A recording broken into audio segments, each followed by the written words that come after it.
Here with a very special guest. I'm pleased to have here with me. I'm here rocking with the best DJ Smokey, official tour DJ for Lupe Fiasco, and so many other great talents out there. How you doing? I'm blessed, man. I can't complain, man. I'm blessed. I'm just jet lagged from a lot of traveling this last week, but I'm getting back. Going from Miami to Hawaii to Alaska back to Miami in a week is kind of rough on the body. I got my rest the last couple of days, and I'm feeling back to normal. Good to see you doing your thing out there. Now, I got to ask you, you were just out here in Hawaii not that long ago. You did a show at Lupe Fiasco for the Armed Forces. Tell us about your experience in Hawaii. Hawaii was amazing. Everybody, like I said, was super cool, friendly, very appreciative of us coming out, especially the Armed Forces, perform for them, knowing that they going, uncertainty of wars and, just being away from their families and being able to give them some normalcy and a show. I mean, there's no better feeling, you know what I'm saying? Put a smile on people's faces, get them out of the norm. Just give them a good time, you know what I'm saying? You came out here to Hawaii to do a show. You mentioned pineapple was your favorite fruit, so. Actually ate some, a lot of good, I think we ate some Korean barbecue, like twice the whole time. You're mentioning about Hawaii and the great experience that you had. And, you had Korean barbecue, had some pineapple, with some green tea ice cream. Anybody who hasn't been, I suggest y'all go check it out. It's a beautiful place, beautiful people, good vibes, you know what I'm saying? And you can learn to surf. We tried to learn to surf. Lupe almost got it. You have had tons of success in your career. What has been the key to your success? I would just say consistency, man. Just keep going at it. Someday, you're going to get your break. And you've been doing this for 20 plus years. When you were growing up, was music and DJing something that you had wanted to do for the future? Did you ever have any other career goals in mind? We always wanted to be a DJ. The Haitian family, so they want you to go to school, get a regular job, and live the 9 to 5. But I never followed that. Definitely. Everything turned around and it pays all my bills and a long time broke staying involved in the music scene, especially here in Miami. What has been your enjoyment when it comes to DJing? And rocking the crowd, man, it just puts me in a whole nother space, like in my head. Like it's not work. You know what I'm saying? Like I'm doing what I love, putting people in a good mood. Like when I'm doing nightclubs, you're taking people away from their problems and stuff like that, or whatever. They're just getting out to have a good time. So as a DJ, I got to ask you, what skills do you feel that DJs have to have in order to be successful? The rewarding part of it, obviously you want to get paid, but money's not a big thing to me. It's great. Everybody makes money. Your marketing is going to be a major thing, marketing yourself, branding yourself, having your business right. You have to get your network right. You gotta, it sucks. You don't want to be going around the clubs and finding out, promoter that'll give you that chance, but you're gonna have to do it in the beginning. If your talent speaks for itself, then you're gonna get booked, stuff like that. And if your lane is weddings, if your lane is corporate events, if your lane is clubs, you just got to find that lane and stick to it, and it'll get you where you need to go. Being up on the latest music trends and whatnot, you still got to be involved with what the younger people are doing. You just got to be on top of your game, studying your music, knowing your library. But yeah, man, just even without that, I just think, if you practice enough and you stick to something you want to do, and you learn to read rooms, read crowd, learn where you're at, learn where you're getting booked at. If you're going somewhere, you might want to see what they're listening to beforehand, before DJing a club there. When you add that into what you're regularly doing, that just adds value.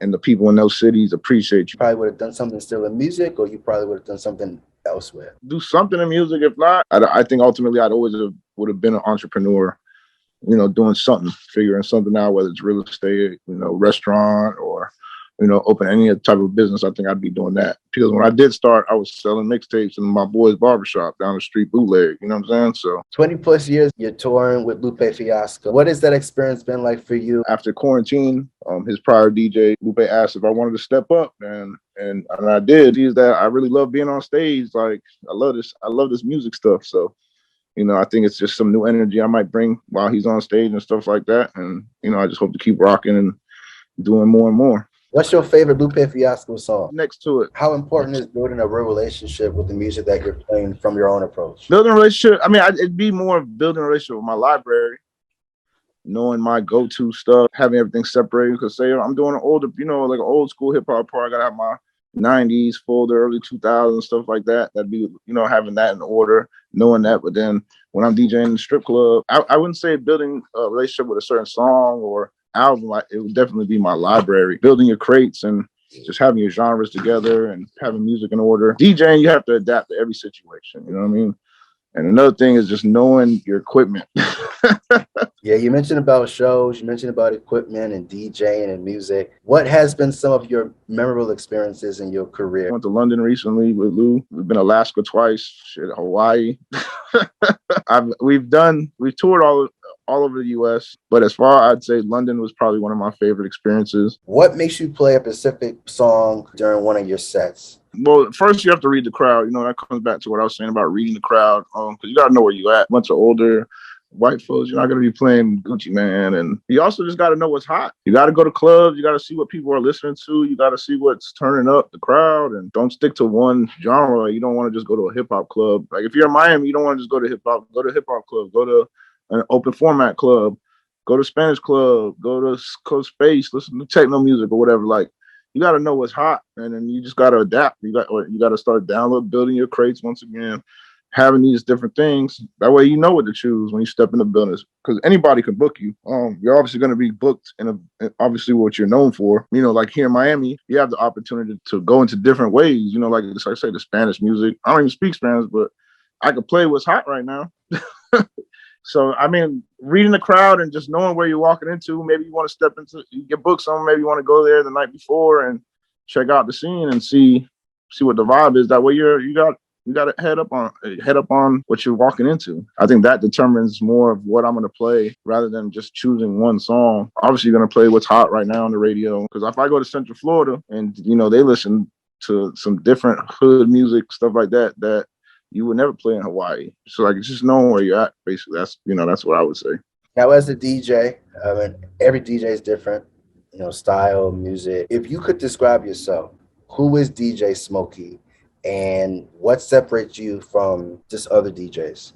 My energy. When I'm on stage, I'm a whole nother person. You know what I mean? Like, you know, jumping up and down and stuff like that, especially on stage, turning up to the max, man. You know, I used to also work with Flow Rider and Po' Boy Music Group as well. So I've been kind of tailored to be in big rooms with big people and know how to move, especially when I get the DJ around them. Seeing somebody like Flow Rider rock over the years, you know, you got to have that level of energy to be on those big stages. So, you know, you take in everything you're around. You mentioned about the relationship with the crowd and how DJing is so much important with that. How do you see the balance between giving the crowd what they want and treating them with something new? You know, as a DJ in Miami, you know, like, you know, we play a lot of new stuff. Giving people new stuff, you have to give it to them a certain way. Like, you know, you probably want to sandwich it in front of two records they familiar with. Like if you're trying to break a record, or say, you know, you got an artist you're working with, you know, you're going to play some hits and then introduce it in between those hits. You got to let them know what you giving them. You know what I'm saying?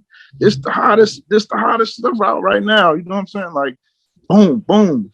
Right after something they familiar with, it's not going to kill the party, especially if you following up with something they familiar with. And that way you be surprised. Oh, what was that song you just played? Oh, you know what I mean? Getting on their Shazams or whatnot, however they find new music and things like that. I mean, that's how I like to introduce new stuff to people. Or if you just blending it in, you know, if you're doing more of a blend party or something that doesn't require too much mic work, you know, it's all about how you mix it in, go from one transition to another. What makes a strong transition from one song to the next? And from your viewpoint, you know, how do you see the relatively importance of establishing a flow versus creative tension through suspenseful breaks? You definitely got to have good transition, man. You don't want to train wreck out here, and your BPMs, knowing your keys.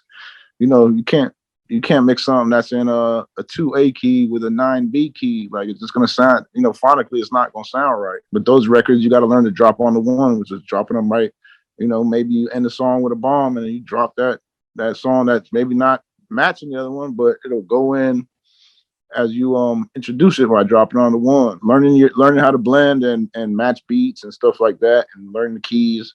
That'll definitely take your DJing or anybody, you know, bad mixing, because that'll kill your vibe big time. What are ways that you create an experience that is just more than putting a few records together? Definitely keeping the ladies hype, take attention to the person celebrating their birthday, shine some light on them. Obviously, you know, the club owners, they want you to, oh, the bottles, you know, stuff like that. You know, just giving them that energy, you know, whether you DJing for 2 hours, 5 hours, shit, you have to DJ event 8 hours, you know, you got to keep that energy up going. You originally from Miami? Or yeah, born and raised. Okay. I got Haitian. My family is Haitian. So my mom and dad born in Haiti. My sister was born in Haiti. I mean, I was born here. We lived in Haiti for a little bit when I was a baby.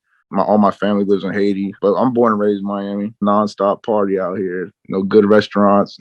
Hawaii the same way. I mean, but we'll probably open a little later. We party a little longer. Yeah, because I'm about to ask, what's it like living in Miami and what's the experience? But yeah, that's. I mean, experience everything. Miami's awesome, man. We have amazing restaurants. There's a lot here in Miami. We have a very big I call it a melting pot, whatnot, of cultures. You got Spanish, you got Jamaican, you got Haitian, you got American, you got every type of religion, race living here. So you have all these both cultures. Let me say, a bit of everything. You get all the islands, you get all the Latin Americas. You still get your American, you get barbecue, Bahamian food. You can get anything here. That's what I love. Like I say, I'm a foodie. Being able to party till the next day. I mean, you can literally leave the club at 6 and go to another club till 10 noon if you wanted to. Okay, so as a DJ, do you feel the club experience is shaped by cultural differences? I mean, it's more depending what club you're trying to go to. Because, I mean, it's definitely every club. Like you say, you got Spanish clubs here, you got reggae clubs here, you got hip hop clubs, you got dance clubs. I mean, I'm sure there's country music clubs. You name it, we got it. There's Afrobeat parties that dedicate themselves to Afro beats. You got to figure out what you want to do. So in regards to that, when you're DJing, whether you're traveling over the world, do you when you're traveling, do you take those cultural experiences and differences into consideration? And how far with your approach as a DJ has benefited from playing in different countries in front of different crowds? When I was in London, everybody telling me about certain artists, like this dude Central C. So before Lupe got on, I played some of the people going crazy. You know what I'm saying? It's just using that to your advantage. Like it comes back to knowing where you at. You got to pay homage to where you at, learning your crowds and just being on top of what you're doing, man. I mean, I can't stress it more. Just be prepared for what you're getting into. And as far as your career, you're currently DJing.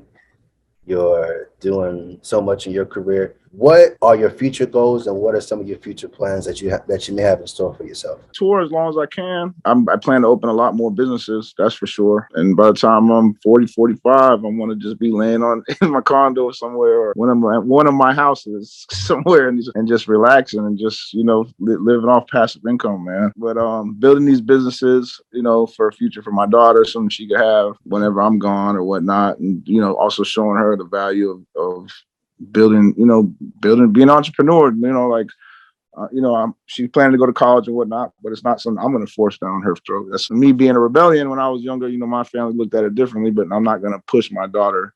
I want her to do what she wants to do. You know what I'm saying? And just show her that there's so much out there. And in your career, who are you mostly thankful for? I'm thankful for God, man. But people like Billy Blue, Po' Boy Music Group raised me. You know what I'm saying? E-Class, Big Chuck. Thankful for Lupe for giving me an opportunity, man. It's always, sometimes I feel like I'm fanning out sometimes, but I'm like, because when I was in 8th grade or whatnot, Lupe dropped Kick Push and we listening to that. And it's like, I'm here with you, bro. Like, it's just kind of like, sometimes it's like a little, it's much, but it's just, that's normal. Ain't nothing wrong with that, man. I think it's more of me appreciating and like realizing where I'm at. And it's kind of like surreal sometimes, you know what I mean? But it's cool. And we're here with a very special guest, DJ Smokey. Wish you all the best, man, and keep up the great work. All right, man. Make sure y'all follow my boy, Justin Baptiz, man. Appreciate you, my brother, for having me on your show. Thank you, man. God bless. Thank you so much. And follow me on Instagram, DJ Smokey PBMG. Let's get it. I appreciate the love, brother.